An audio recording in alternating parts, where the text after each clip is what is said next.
Ազգային ժողովի մեծարգո նախագահ, մեծարգո փոխնախագահներ, ազգային ժողովի հարգելի պատգամավորներ, սիրելի հայրենակիցներ, նախ շնորհակալ եմ այս քննարկումը նախաձեռնելու համար, չնայած անկեղծ ասած վստահ չեմ, որ առաջադրված հարցերի լուծման տեսակետից քննարկումը օգտակար է, բայց հանրությանը իրազեկելու տեսակետից եւ բարձրացված հարցերին պատասխան տալու տեսակետից անշուշտ օգտակար է։ Ես արդեն հասցրել եմ վերջին 2 օրերին տեղի ունեցող գործընթացը կամ նույնիսկ կարող եմ ասել վերջին 5 օրերի ընթացքում տեղի ունեցող գործընթացը վերնագրել ասք այն մասին, թե ինչպես իրեն ընդդիմություն հորժորժող որոշակի շրջանակներ ամեն ինչ անում են, որպեսզի ադրբեջանական զորքը հանկարծ չլքի Հայաստանի Հանրապետության տարածքը եւ հիմա փորձեմ դրա մասին մանրամասն խոսել։ Առիթ ունեցել եմ ասելու, այսինքն բոլորս գիտենք, այնինչ տեղի ունեցել մայիսի 12-ին։ Եվ ես նախորդ նիստին, որը կարծեմ մայիսի 13-ին կամ 14-ին է տեղի ունեցել, այդ պահից մեր գնահատականներին եւ գործողություններին անդրադարձել։ Եվ հիմա ուզում եմ ասել, թե այդ գործողությունները ինչ արդյունքներ են տվել։ Նախ ես հիշեցնեմ, իմ գնահատականը շարունակում է մնալ այն, որ Ադրբեջանի գործողությունների նպատակը սահմանային ռազմական բախում հրահրելն էր Հայաստանի Հանրապետության ինքնիշխան տարածքի Սյունիքի մարզի ամենանեղ հատվածում, որը մոտավորապես 26 կիլոմետր է, եւ շղթայական ռեակցիայով ժամերի ընթացքում այդ ռազմական գործողությունները տեղափոխել Հայաստանի Հանրապետության տարածքի խորք, չնայած այս դեպքում խորք ասածը հարաբերական է, որովհետեւ այդ հատվածում 26 կիլոմետր է լայնությունը եւ իհարկե հետագայում կարող են լինել այլ իրադարձություններ, բայց կարող էր տեղի ունենալ փաստ, որը շտկելը իր մեջ բարդություններ կներառեր։ Իրադրությունը գնահատելով մենք որոշել ենք գնալ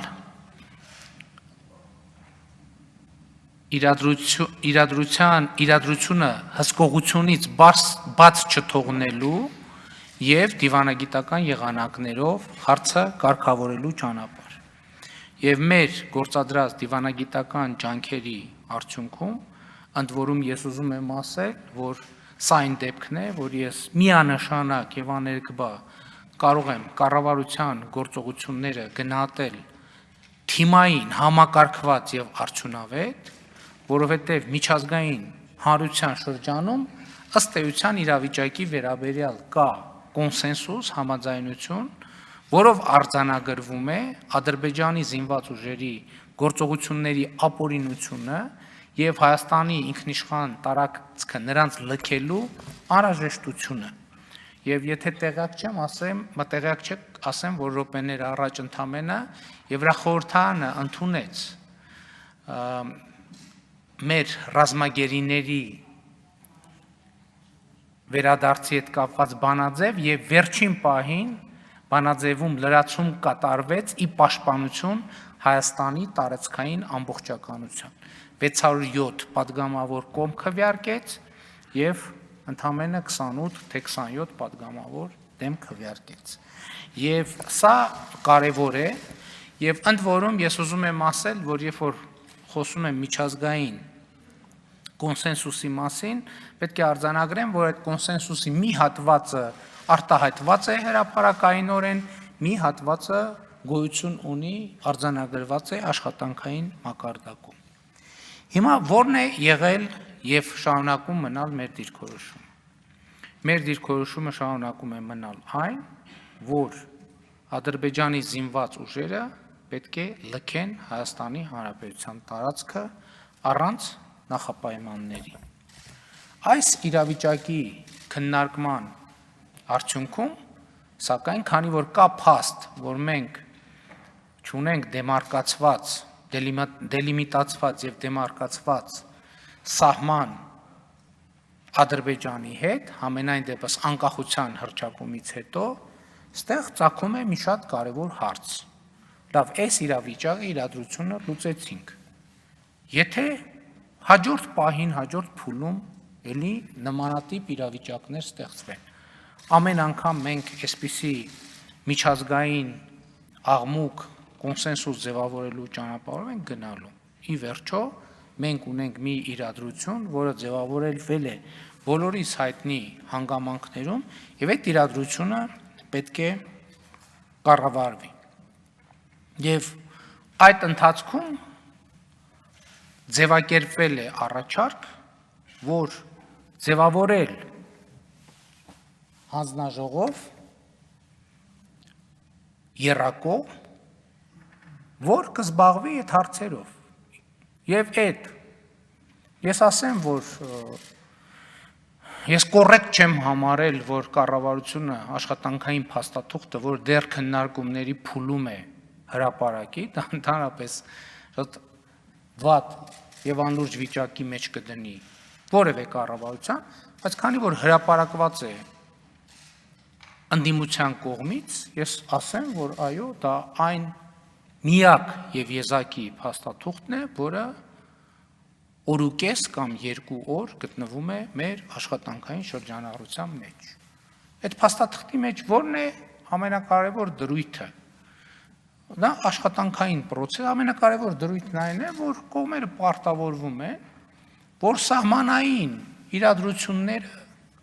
լուծում են ոչ թե ինչ որ զորքերի փոխադարձ շարժերով, այլ միայն դիվանագիտական, քաղաքական ճանապարհներով։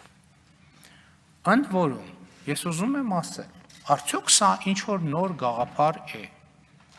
Ոչ, որովհետև ես այդ մասին հայտարարել եմ այս ամբիոնից։ Ես այդ մասին հայտարարել եմ Անվտանգության խորհրդի, կարծեմ մայիսի 17-ի նիստում, երբ որ ասել են, որ Ադրբեջանը ուզում է, որ դա տեղի ունենա սահմանների ճշտման գործընթացը տեղի ունենա երկկողմ ֆորմատով, բայց քանի որ մենք Ադրբեջանի հետ չունենք դիվանագիտական հարաբերություններ, մեր դիրքորոշումն այն է, որ դա պետքա տեղի ունենա եռակողմ ֆորմատով։ Եվ բայց մյուս կողմից շատ կարևոր է, որ մենք արձանագրել ենք հետևյալ դիրքորոշումը, որ կամ այդ հանձնաժողովների ձևավորումը պետքա տեղի ունենա այն բանից հետո, երբ որ Ադրբեջանի զինված ուժերը կլքեն մեր երկրի տարածքը եւ կհայտնվեն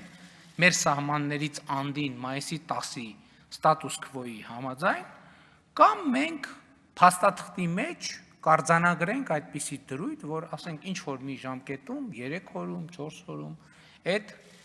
զորքերի հետ քաշման գործընթացը տեղի է ունենում։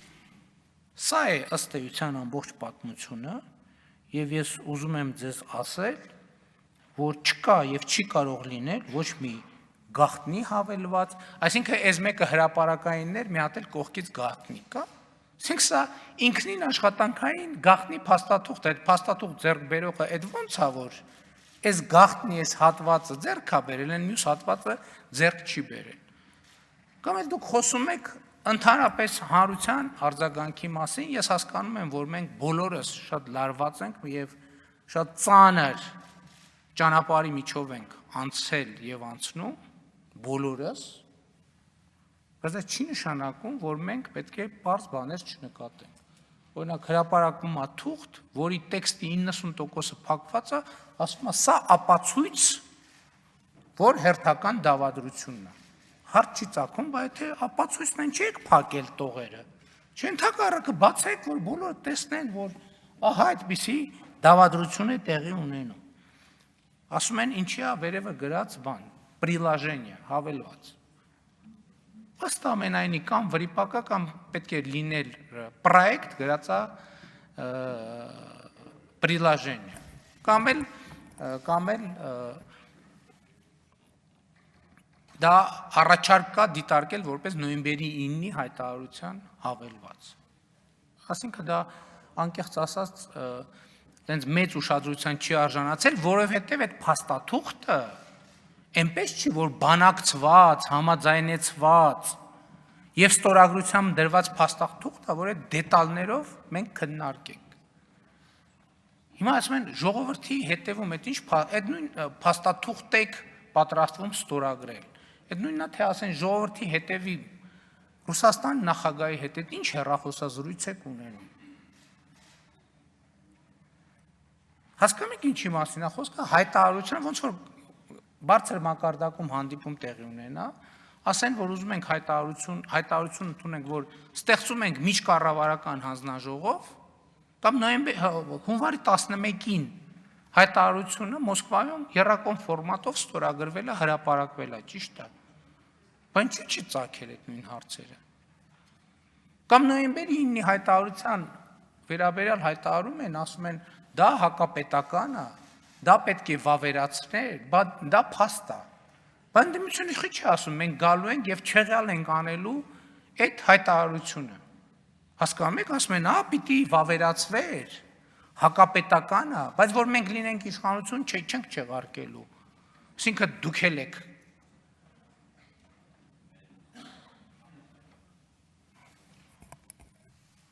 ՀԳՆ-ի պահը։ Արտաքին գործերի նախարարությունը տեղյակ չի։ Այդ փաստաթղթերը ստացվում են արտաքին գործերի նախարարության խողովակներով։ Ես ո՞նց եմ ստանում դա։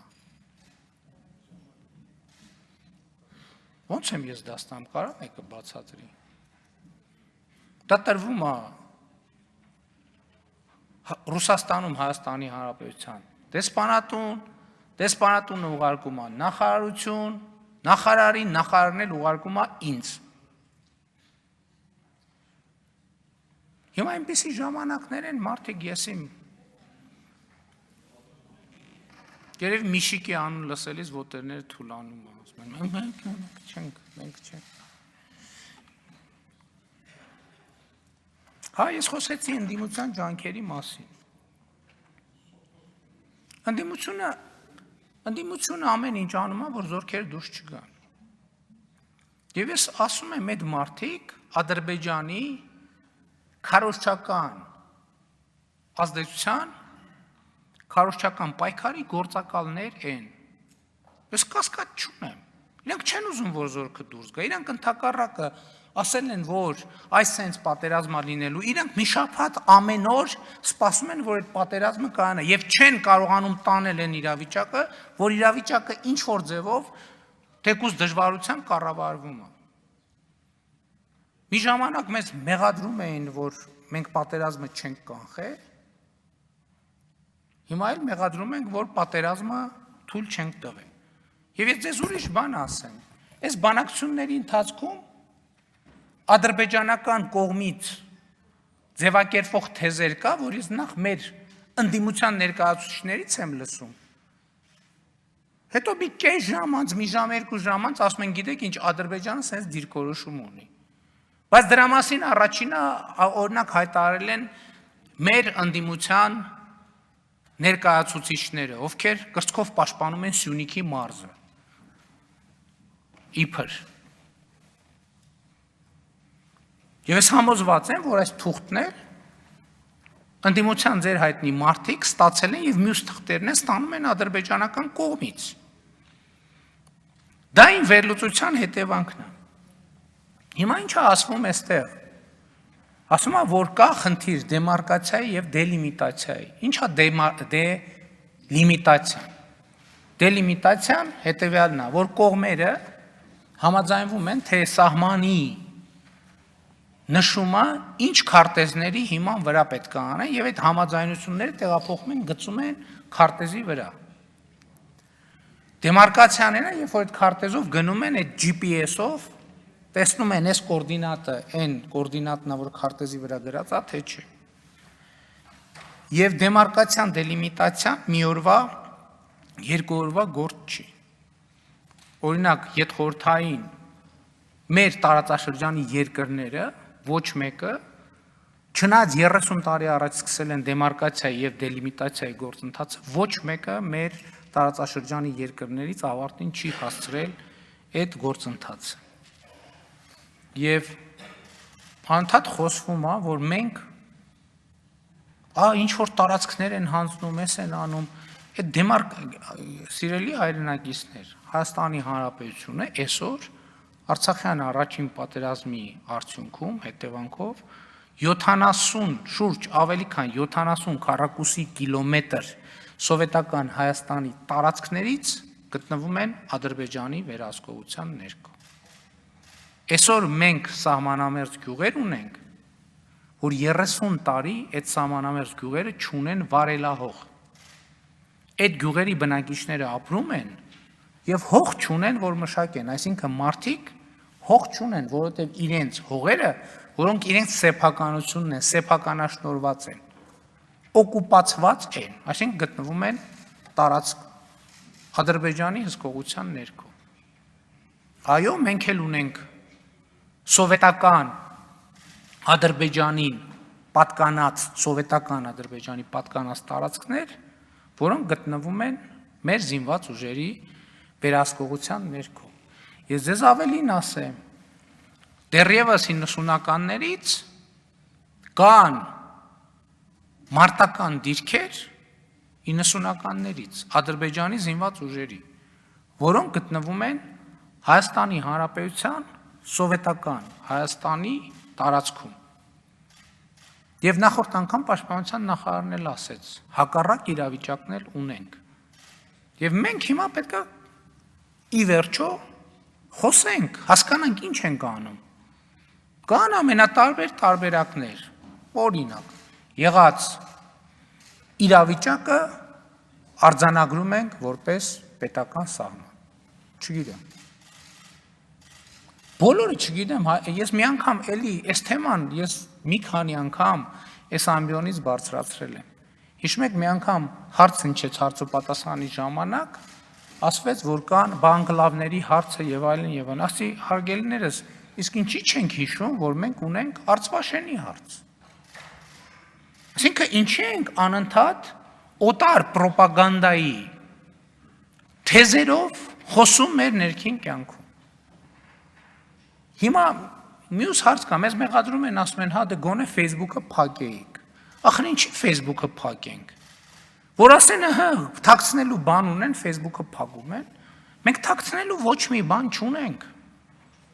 Բացարձակապես ոչ մի բան չունենք։ Եվ նրանք, ովքեր ասում են, որ սկսած նոյեմբերի 9-ի հայտարարություն, այո, մենք ասում ենք, որ մենք համոզված ենք, որ նոյեմբերի 9-ի հայտարարությունը պետք է լիարժեքորեն իրագործվի։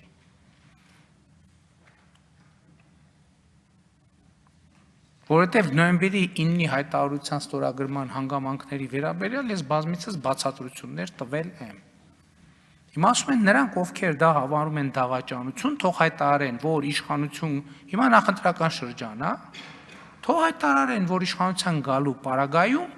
ստորագրությունը հետ են վերցնելու Հայաստանի Հանրապետության։ Թող հայտարարեն։ Մենք հակառակ ճանապարհով ենք գնում, եւ ես այսօր այո կառավարության նիստում շատ կարեւոր հայտարարություն եմ արել եւ ուզում եմ այստեղ էլ անեմ այդ հայտարարությունը։ Հիմա մենք պետք է այս կետից ընտրենք մեր երկարաժամկետ ռազմավարությունը։ Պետք է արդյոք մենք, հա, ի վերջո սահմանների դեմարկացիա, դելիմիտացիա ինչ է նշանակում։ Դա նշանակում է փակել այդ թեման։ Սահմանների անվտանգության թեման փակել, որովհետև փոխադարձաբար գալ համաձայնության, թե որտեղով է անցնում պետական սահմանը, որը անձեռնմխելի է։ Հիմա այս համատեքստում հարցեր է հնչում, արդյոք սա նշանակում է, որ Ղարաբաղի հարցը փակվում է։ Ես ուզում եմ ձեզ մի նորություն ասել։ 1991 թվականի դեկտեմբերին, երբ որ Ալմատայում ընդունվեց հռչակագիր անկախ պետությունների համագործակցության ստեղծման վերաբերյալ, այդ հռչակագիրը բոլոր երկրները ստորագրեցին, ճանաչելով միմյանց տարածքային ամբողջականությունը եւ սահմանների անխախտելիությունը։ Եթե այս առումով խնդիր կա, Այդ խնդիրը ստեղծվել է 1991 թվականի դեկտեմբերին։ Եթե կա այդտեղ խնդիր, եթե այստեղ խնդիր կա, այդ խնդիրը ստեղծվել է 2010 թվականին, այս դահլիճում, երբ որ ընդունվել է վարչատարածքային բաժանման մասին օրենքը, որտեղ արձանագրվել է, որ Շուռնուխից այն կողմ Ադրբեջանի Հանրապետությունն է, որ Սև լճից այն կողմ Ադրբեջանի Հանրապետությունն է։ Հիմա այս աղմուկը ինչի մասին է, մեկը կարա ինձ բացատրի։ Հարց է հնչում, ասում եմ, չենք կարա ընտրություններից հետո անենք։ Այսինքն հիմա այս կառավարությունը պետք է ասի, գիտեք, ինչ Հայաստանում իշխանություն չկա, մենք չենք այս հարցը զորքերն եկել են, ոչինչ, թող մնան։ Մենք չենք այս հարցով զբաղվում, ընտրությունները կլինեն, կլուծենք։ Հետո քարոզարշավի ընթացքում մի տեղից էլ մտնեն, որտեղ իշխանություն չկա, չէ, երկրորդ տեղից էլ մտնեն։ Հետո ստիպված լինենք էդ էլ էին ուզում, չէ, առաջինորդ ընդդիմությունն ասում է ռազմական դրություն։ Չէ, սկզբից ասում էին, որ այս հատուկ արել են, որ ռազմական դրություն մտցնեն, ընտրությունները չեղարկեն, հետո մի օր անցավ ասում էին ռազմական դրություն մտցրեք, ընտրությունները չեղարկեք։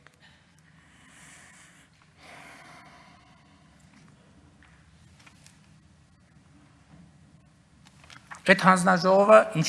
ինչպես է ստեղծվելու։ Ես ուզում եմ ձեզ ի գիտություն եւս մեկ դավադրություն բացահայտել։ Դեռևս 2020 թվականի նոյեմբերին Հայաստանի Հանրապետությունում ստեղծվել է սահմանազատման հարցերով միջգերատեսչական հանձնաժողով, որի մասին արտաքին գործերի նախարարությունը կրկին գաղափար չունի, որովհետև հանձնաժողովը ղեկավարում է արտաքին գործերի նախարարի տեղակալը։ Բայց արտաքին գործերի նախարարությունը բնականաբար ոչ մեկ դրա մասին տեղյակ չի։ Ուրիշ գերատեսչություններն էլ տեղյակ չեն։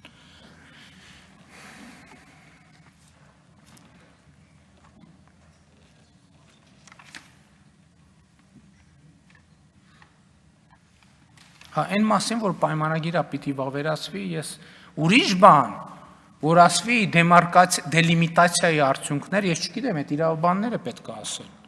Եթե ասվի, որ դելիմիտացիայի արդյունքները պետք է վավերացվի, այդ ուրիշ բան։ Բայց ասենք օրինակ, եթե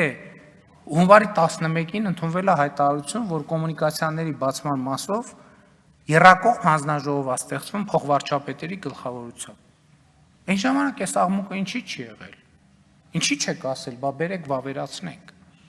Դա վավերացման անհրաժեշտություն ընդհանրապես չկա, որովհետև կարելի է խոսել արդյունքների վավերացման մասին։ Բայց նույնն ասում եմ, թե ասեք, որ ժողովրդի թիկունքում ինչ եք Ռուսաստանի նախագահի կամ Ֆրանսիայի նախագահի հետ հեռախոսազրույց ունեցել։ Բա մի հատ բացեք այդ ինչ եք խոսացել։ Այսինքն ես չեմ հասկանում, դա սովորական աշխատանքային գործընթաց է։ Ու հիմա այն մարդիկ, ովքեր տողերը սևով փակել են, հանրությունը այդ մարդկանցից պատասխան պահանջի, հիմա բացված են տողերը։ Հիմա մեկը թող ասի այդտեղ հակապետական դավադրությունը որտեղ է։ Հիմա էլ ասում են 3 հոդված կա, որ տարել են 3 ուրիշ տեղ։ Բայց թե դուք 8 հոդվածը, 7 հոդվածը կարողացել եք ձեռք բերեք, այդ ո՞նց է, որ 3 հոդվածը այնպես խորը տեղ են պահել։ Հա, ու այդ ինչի համար արվում, գրում են, որ Փաշինյանը մեկուսացրել է բոլոր պաշտոնյաներին, ոչ մեկ ոչ մի բանից տեղյակ չի։ Բոլորը ամեն ինչից տեղյակ են, որ դրանից պիտի տեղյակ լինի։ Անվտանգության խորհրդում ասում եմ, այդ հարցը, հա, անվտանգություն ճիշտ նշեցիք, այս ամեն ինչի մասին անվտանգության խորհրդի քարտուղարը հարցազրույց է տվել, պարզաբանում է տվել 2 օր առաջ։ Ինչի՞ չի ասել ժողովուրդ ջան, այս փաստաթուղթն ենք քննարկում, որովհետև դա անլուրջ է։ Որ աշխատանքային փաստաթղթերը հենց էլ մեր սեղանին չասած, արդեն դնենք ինտերնետում, ասենք ժողովուրդ ջան, մենք այդ փաստաթղթը կարող է եւ չստորագրվի։ Այդ փաստաթղթի վերաբերյալ մենք հնարավոր է առաջարկներ ունենանք։ Կարող է ուրիշները բան անենք, հետո հաջորդ պահին ասենք, վայ, այնտեղ էս մի բառը դուրս եկավ, էս մի բառ, դուք հասկանում եք ինչի մասին է խոսքը։ Էբա հələ եթե տենց բան անեին, թող բացա, ինչ բանակցում էին 30 տարի Ղարաբաղի մասին, դե թող ինտերնետում դներ մի շիկը։ Ասեր հայրիկը որոշել է 7 շրջանները առանց նախապայմանի վերադարձնի։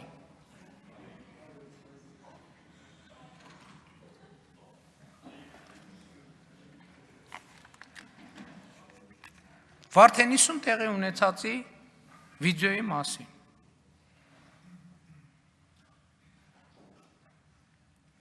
Սրա մասին արդյոք հաղորդվել է, թե չի հաղորդվել։ Ես գրառում եմ արել, ասել եմ, որ այն ելույթը գրել են, որ անվտանգության խորհրդի նիստում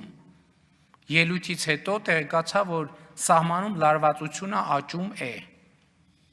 Սահմանում լարվածությունը աճում է։ Եւ հետո հանդարտվեց այդ իրավիճակը, ինչ էր տեղի ունեցել, այո, հրազենի կիրառում տեղի չէր ունեցել, բայց սահմանի վրա հիմա ախր ես չգիտեմ լավ եմ անում, որ սա ասում եմ, թե վատ եմ անում։ Ըստ ամենայնի չպետք է բանը սրան հասնի, բայց պետք է ասել։ Սահմանի ամբողջ երկայնքով տեղի էր ունեցել զանգվածային ծեծկռտուքներ։ Զանգվածային ծեծկռտուքներ ա տեղի ունեցել մեր եւ ադրբեջանցի զինվորների միջև։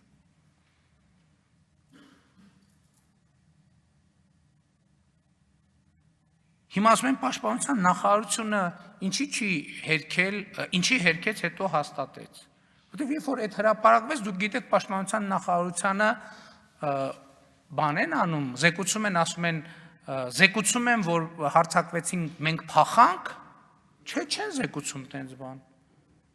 Ասում են հարձակվեցինք, վերջնարդյունքն են զեկուցում, ասում են դեպք եղավ, բայց վերջը բան արինք, լուծեցինք։ 2 ժամանոց միջադեպից Ադրբեջանի 3 րոպե կտրում է, ու տալիս է հայաստանյան իր տեղեկատվական ազդեցության գործակալներին։ Այդ գործակալներն է տարածում են։ Այդ մարդիկ հակապետական մարդիկ են, ասում են, բայ 30 տարի ազատագրված տարածքները եւ Ղարաբաղի կեսը տվել են, փաստացի։ Ես ինձ չեմ հղումանում իրանց հրապարակային հայտարարություն։ Ինչի չեն հրապարակել։ Բա այդքան падգամավոր եղեք պարոն Մարուկյան, ինչի մի անգամ հելել ասել հրապարակեք, այդ ինչ եք բանակցում այդտեղ։ Մի անգամ ինչի չեք ասել։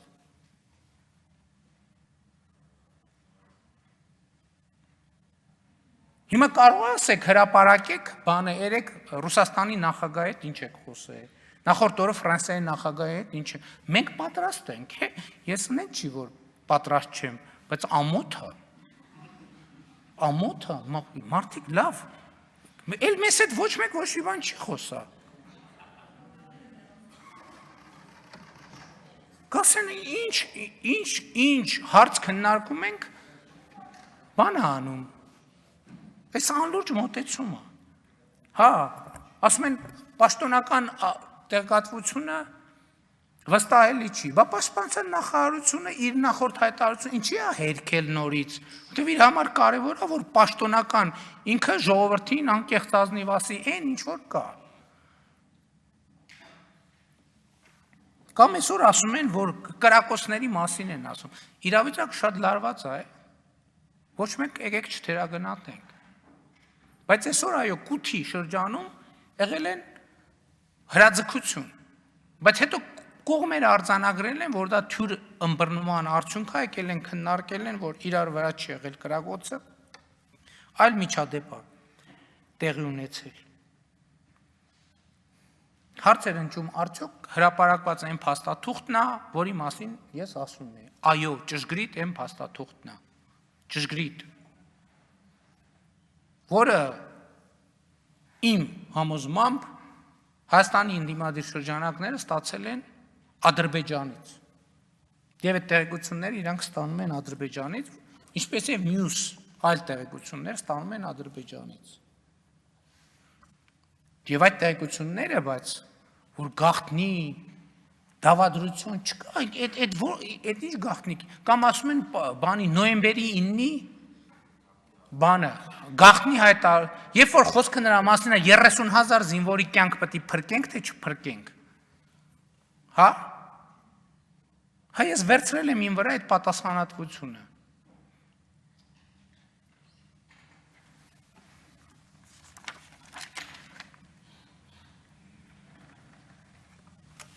Սիրելի ժողովուրդ,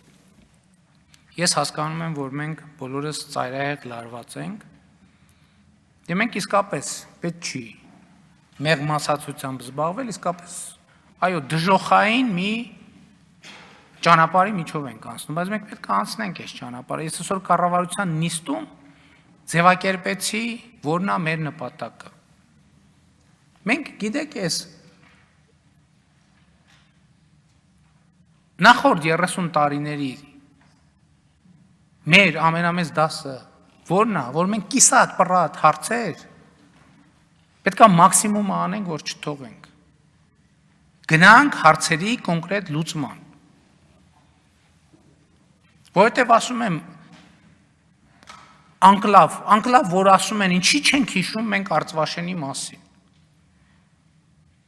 Մենք հետաքրքրված ենք Արցվաշենով, թե հետաքրքրված չենք։ Էդ էլ է արձանագրում, որ ամենատարբեր կոմբինացիաներ կարող են լինել։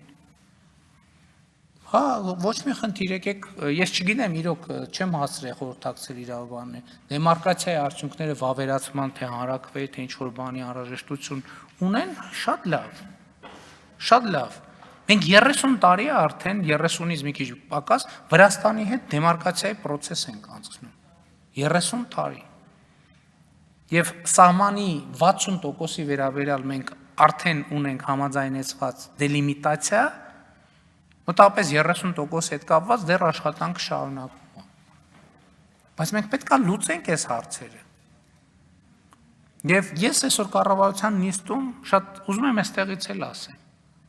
Մեր խնդիրը որպես քաղաքական առաջնորդության խնդիր, որը պետք է լինի գնալ հարցերի կարգավորման, այո, պատասխանատվություն վերցնել, այո, դա անել բնականաբար ոչ թե դավադրությունների ռեժիմում, այլ հանրության հետ երկխոսության ռեժիմում։ Եվ մեծագույն խնդիրը մեր ժողովրդի համար խաղ զարգացման դարաշրջան բացելն է։ Մենք պետք է գնանք այս ճանապարհով։ Բայց իլյուզիաներ չունենանք, որովհետև ցավոք սա միայն մեզնից չի կախված։ Առանց իլյուզիաների, բայց մենք ժողովուրդը պետք է իմանա, մենք ուր ենք ուզում տանենք իրեն։ Ես ասում եմ, որ ես մեր գործը դերը տեսնում եմ Հայաստանի համար խաղաղ զարգացման դարաշրջան բացելու հնարավորության մեջ։ Եվ այսօր ես տեսնում եմ, որ դրա հնարավորությունը կա։ Պարզապես պետք է քաղաքական կամք ցուցաբերել եւ կենացների տրամաբանությունից անցնել կիսատ թողած հարցեր լուծելու տրամաբանության։ Այո, մենք պետք է գնանք նաեւ Ղարաբաղի հարցի կարգավորման։ Այսօր վերջին 6 ամսում նոյեմբերին իմ հրապարակած ճանապարհային քարտեզի առաջին կետը վերաբերվում էր ԵԱԿ Մինսկի խմբի համանախագահության շրջանակներում Ղարաբաղի կարգավիճակի ճշգրտման process-ին կամ Ղարաբաղի հարցի լուծմանը։ Այսօր կարող ենք արձանագրել, որ միջազգային հանրությունը համանախագահող երկրները արձանագրում են, որ Ղարաբաղի հարցը լուծված չի եւ Ղարաբաղի հարցը պետք է լուծվի։ Եվ այո, պետք է Ղարաբաղի հարցը լուծվի։ Ինչ սկզբունքներով, ինչպես դա պետք է քննարկենք։ Չնայած ես դրա մասին արդեն ասել եմ, որ իմ պատկերացումն է նա, որ օրինակ տարբերակներ, իմիջիայլոց ասեմ, որ Եվրախորհրդարանի ընդունած բանաձևում արձանագրված է նաև ինքնորոշման սկզբունքը, շատ կարևոր է, որ այսօր Եվրախորհրդարանը այդպիսի բանաձև ընդունում, որտեղ հարցի կարգավորման համատեքստում ընդգծում է ինքնորոշման սկզբունքը։ Եվ մենք այո, մեր խնդիրը այս 2 օրվա աղմուկի մեջ եթե փորձենք ինչ-որ մի ռացիոնալ բան ձևակերպել, հետևյալն է, որ մենք Հայաստանին պետք է այնպիսի առաջնորդություն, որ իր վրա վերցնի պատասխանատվություն խաղաղ զարգացման դարաշրջան բացելու համար։ Սա նշանակում է, որ մենք այո պետք է գնանք երկխոսության։ Սա նշանակում է, որ մենք այո պետք է գնանք կոմունիկացիաների բացման։ Սա այդ հարցն էլ ես անկեղծ ասած լավ չեմ հասկանում։ Մենք ուզում ենք երկաթուղային հաղորդակցություն Իրանի Իսլամական Հանրապետության եւ Ռուսաստանի Դաշնության հետ։ Ուզում ենք։ Մենք ուզում ենք Ադրբեջանի տարածքով անցնենք, ուզում ենք Ադրբեջանը մեր տարածքով չանցնի։ Ոնց ենք սա պատկերացնում։ Կարող ենք իրանք էլ չանցնեն, մենք էլ չանցնենք, բայց սա նշանակում է, որ մենք ինքներս մեր շրջափակման քաղաքականությունը ուզում ենք շարունակենք։ Չի կարելի այսպես եւ մենք պետքա գնանք լուծումների, բայց ես ուզում եմ մի բան ասել, որ Հայաստանի կառավարությունը երբեք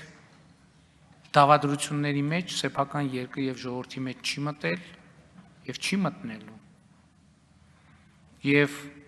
ուզում եմ արձանագրել նաեւ, որ թող Ադրբեջանի ռոպագանդիստները այս process-ի մեջ մենակ վատ բան չկա։ Մենք անվանական ցանկը կարող ենք ասել, այսինքն արդեն ասելու կարիք չկա։ Ձեն այդ անունները հայտնի է։ Կան այդ մարդիկ, ասում եմ, մարդիկ կային 2020 թվին, ասում Ադրբեջանին, ասում են հարձակվի, ժամանակը հիմա է, հարձակվի Հայաստանի վրա։ Մարդիկ կային, որոնք ցույց են տալիս այն արահետները, որտեղա թույլ բանը առաջնագիծը։ Առաջնագծի հետ կապված մենք հասկանում ենք, որ մի քանի 100 կիլոմետր առաջնագիծ է ձևավորվել։ Եթե ուրեմն ամբողջ Հայաստանը բոլոր գործերը թողներ, բացարձակապես ոչ մի բանով չզբաղվեր, եւ այն պայմաններում, երբ որ հնարավոր էր փորձեր ֆորտիֆիկացիա անել այդ նոր բնագծերում, ոչ մի օր առանց որևէ մի օր դադար ունենալու չէր կարող համատարած Պարիս կառուցել, չէր կարող։ Այս ժամանակաշրջանում չեն կարող, բացառված է, բոլորս ոչ մի ուրիշ բանով չզբաղվեինք։ Սա չի կարող ու նույն վիճակում ինչ որ մեր սահմանն է, մեր կողմից է վիճակը, նույն կողմից էլ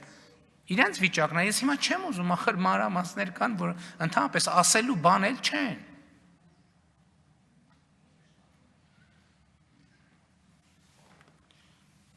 Եվ ուզում եմ ընդգծել, որ այս բոլոր գործողությունների նպատակները մարդիկ ուզում են ապացուցել, որ ապագա չկա այս երկրում։ Մարդիկ ուզում են հուսահատությունը դարձնել հիմնական դիսկուրս, ես ասում եմ, այդպես չի։ Եվ մենք այո, նախկինում էլ հիմա էլ մեր երկրի ապագայի համար կռիվ ենք տվել եւ շարունակելու ենք այդ պայքարը, որովհետեւ դա մեր քաղաքական խաչն է եւ մենք այդ խաչը միջև վերջ պետքա տանենք։ Քանի դեռ Հայաստանի Հանրապետության ժողովուրդը մեզ այդ հնարավորություն, ասում են ժողովուրդը չի վստահում։ Համաշխարհային հետ ասում եք ժողովուրդը չի վստահում, հիմա հրապարակ են հրավիրել, քանի մարդ կա հրապարակում։ Ժողովուրդը այսպես նշանակում է, որ ժողովուրդը չի վստահում։ Ես ասում եմ ընդհակառակ, այդ ասողներին չի վստահում ժողովուրդը։ Եվ մենք դրանում համոզված են, համոզվելու առիթ կունենանք։ Շնորհակալություն։